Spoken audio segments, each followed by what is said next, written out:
Imaginen esta situación. Es una hermosa y cálida noche de mayo. Poco a poco empieza a oscurecer y ustedes están sentados con su juguito frente al televisor.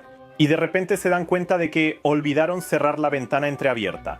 Al hacerlo, abrieron la puerta para todo tipo de pequeños insectos voladores que, atraídos por la luz, empiezan a posarse en sus muebles, paredes y el techo. Entre esos insectos, como polillas, escarabajos y crísopas, notan uno que se ve así.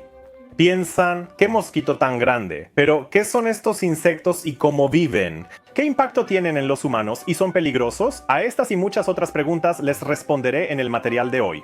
Antes de hablar de esos mosquitos con esteroides, tengo dos anuncios. En primer lugar, los invito cordialmente a otro ciclo de talleres sobre animales exóticos y mucho más. Ahora, en conjunto con el zoológico de Lubin, los talleres serán este sábado ahí. Les dejo el enlace para los boletos en la descripción debajo del video. Para el puente de mayo planeamos muchas atracciones en la exhibición de animales exóticos Oh My God. Sobre todo, el viernes a las 5 de la tarde habrá alimentación en vivo de todos los animales y el sábado, que creo que es lo más interesante, vamos a presentar una nueva serpiente. Y no es cualquier serpiente, mide unos 2.5 metros. Ojalá el clima ayude y nos visiten en Świętego Mikołaja 63 cerca del mercado en Wrocław. Empecemos la historia diciendo que no. No son mosquitos con esteroides, no son machos de mosquito, ni son hembras de mosquito. En realidad, tienen poco que ver con los mosquitos, salvo que como ellos y otras moscas, tábanos, etc. forman el orden de los dípteros, o sea, diptera. En cambio, estos insectos delicados, de cuerpo frágil, incluso diría filigrana, son quironómidos. Y ahora sospecho que si al otro lado de la cámara hay alguien sentado o de pie que, por ejemplo, tiene afición por la acuariofilia o la pesca, el nombre quironómido no le es ajeno, porque quironómido es un nombre popular, primero, para el alimento congelado para peces de acuario y segundo, algunas especies de quironómidos también se usan en la pesca como carnada. Los quironómidos, o más bien la familia de los quironómidos, es decir, Hieronimidae, es una familia de dípteros que en todo el mundo agrupa a más de 10.000 especies, así que es bastante. En Polonia hay unas 500 especies, pero por lo parecidas que son los quironómidos, es casi imposible distinguirlas para alguien como yo, que no tiene equipo como binoculares o microscopio para identificarlas a nivel de especie. Ahora que ya saben que no son mosquitos y que los quironómidos forman una familia aparte, pueden preguntarse si, por ejemplo, estos quironómidos, debido a su parecido con los mosquitos, y no solo por el aspecto del insecto, sino también por su modo de vida, del cual hablaré más en un momento. ¿Pueden estos quironómidos, por ejemplo, alimentarse de sangre humana? Esto ni siquiera es tanto una pregunta, sino una afirmación, que a menudo hacen las personas que piensan que simplemente vieron un mosquito enorme en la pared, y entonces ese quironómido, que por cierto es completamente inofensivo, termina bajo una chancla, una escoba o cualquier cosa que pueda aplastarlo contra la pared.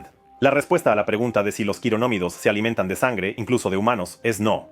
Estos quironómidos, y me refiero a los imagos, es decir, los insectos adultos, los que vuelan, en su gran mayoría ni siquiera son capaces de alimentarse en absoluto. Eso significa que no son capaces de comer. Eso también significa que su esperanza de vida no será alarmante y no será de varios meses, sino más bien de unos pocos días como máximo.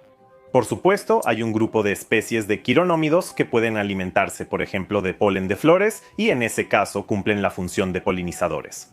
Esos quironómidos, y no todos, como ya habrán notado, pueden volar. Esto sucede porque pertenecen al orden de los dípteros. La mayoría de los representantes de este orden tienen un par de alas, mientras que el segundo par de alas se ha transformado en lo que se llama balancines, que tienen la forma de unas protuberancias en forma de maza detrás del par delantero de alas y sirven para estabilizar el vuelo. Esas protuberancias en forma de maza las tienen los sírfidos, mosquitos y tábanos.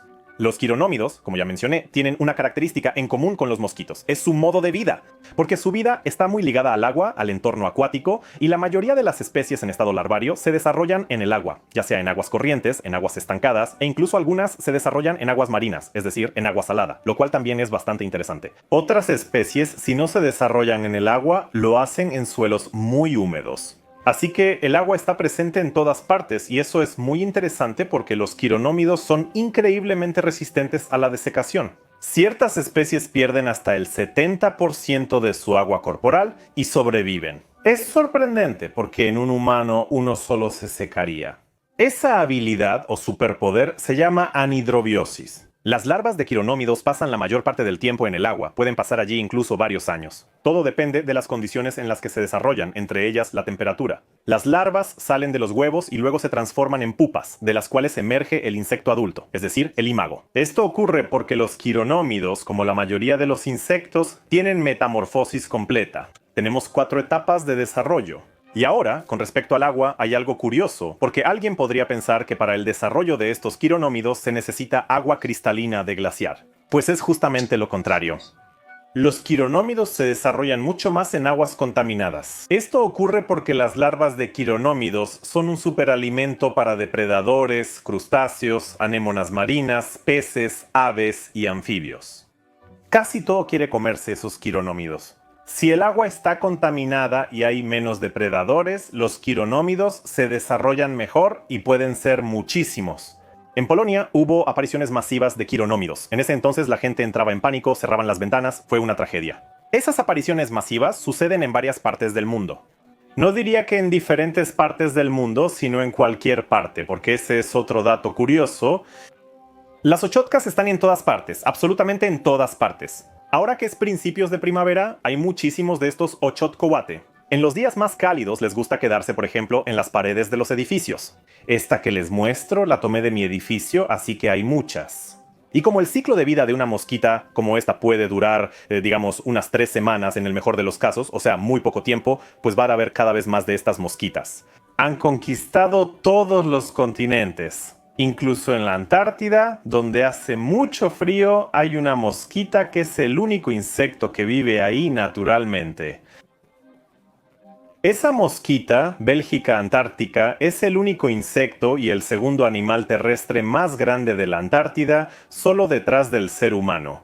¿Lo pueden creer? Y aquí intencionalmente no estoy contando, por ejemplo, a los pingüinos, porque los pingüinos son animales tanto terrestres como acuáticos. No son mosquitos, garrapatas ni abejas, sino una mosquita sin alas, incapaz de volar, la que ha colonizado todos los continentes. Alguien más podría preguntar, ¿por qué básicamente las larvas de estas mosquitas son rojas? La respuesta es simple. Su cuerpo tiene mucha hemoglobina, una proteína presente también en la sangre humana. Curiosamente, esa hemoglobina puede ser un alérgeno potencial, es decir, se han registrado bastantes casos en los que muchas personas son alérgicas a las larvas de estas mosquitas, y al parecer se han reportado bastantes casos de alergia entre los acuaristas y los trabajadores de fábricas que están en contacto con las larvas pulverizadas de estas mosquitas. Y para terminar, un dato curioso relacionado con la estructura de su cuerpo.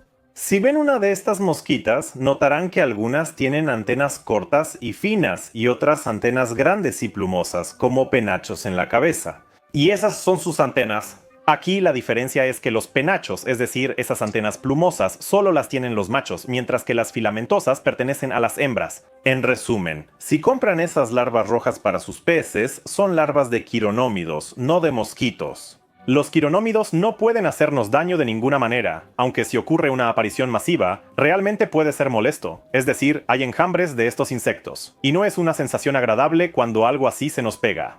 Entiendo la incomodidad de las personas que han tenido experiencias con esto. Sin embargo, no chupan sangre. Lo único que pueden hacer es hacernos cosquillas. Y quieran o no, actualmente cumplen una función bastante importante tanto en el ecosistema como en nuestra economía, es decir, como alimento para los peces. Eso es todo por hoy. Cuéntenme si algo les fue útil y nos vemos en el próximo material. ¡Adiós!